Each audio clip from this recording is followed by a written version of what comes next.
Well, for more on Huawei, I spoke with Stephane Teral, Executive Director of Research and Analysis and an advisor for mobile infrastructure and carrier economics at IHS Markit. And I began by asking Stephane about the effectiveness of Huawei's charm offensive. Well, what we can say is this is actually prompting Huawei to double its efforts of cooperation with governments and service providers. I mean, that's the way I look at it. They are doing a lot of work to tear down the equipment and analyze whether or not there is something to find. And we've certainly seen the UK and New Zealand have softened their stance, saying that any risks that are there, they see as manageable. What do you think they looked at in their considerations in making this decision? Well, because apparently they did the work I am describing. It takes a long time. You have to cooperate very closely with the government. You have to show the government, what your equipment is all about. You have to look at the hardware, if there are bugs. On the other hand, you have to look at the software, disassemble the software, and look at everything. So it looks like they have done and completed that work, finding nothing. So having gone through such a rigorous process and the UK and New Zealand reaching their decision, what sort of impact do you think it will have on other countries and their decision to use Huawei in their 5G technologies? Well, everyone is cautious, and but seeing the UK doing this and with a positive outcome is reassuring for everybody else.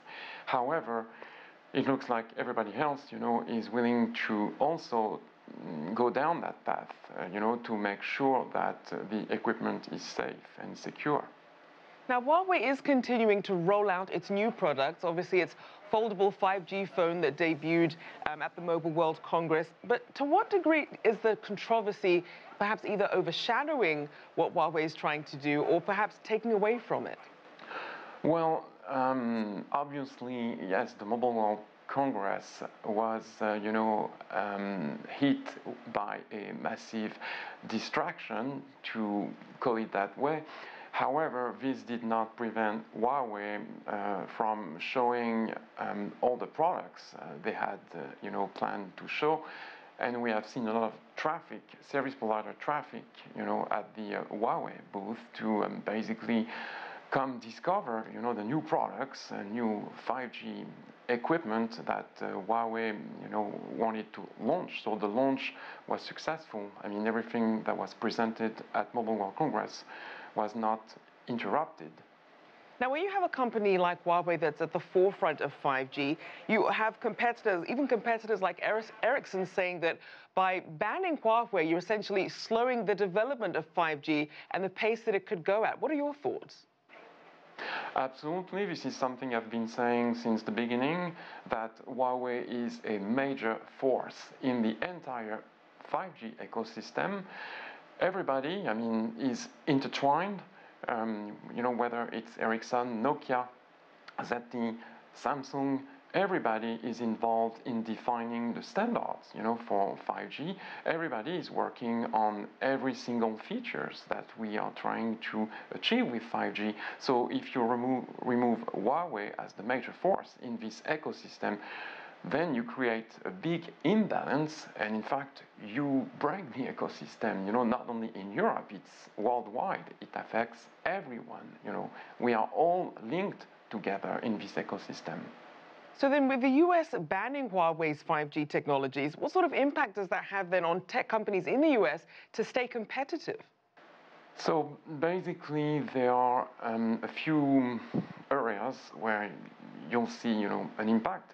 So you mentioned companies. So there are many suppliers, actually, that provide Huawei with very specific components to construct the equipment, the 5G equipment. So if you ban Huawei, then, Huawei from one market, then Huawei may decide to no longer purchase, those components from the American company. Another aspect is, This affects the very small service providers that we have. We have thousands of very small operators in rural America. You take a state in Montana, for example, you have villages, they need mobile services.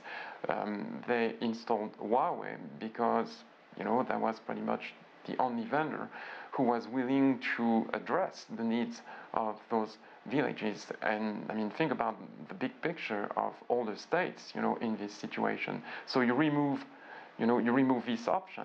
Then the third thing is, the device.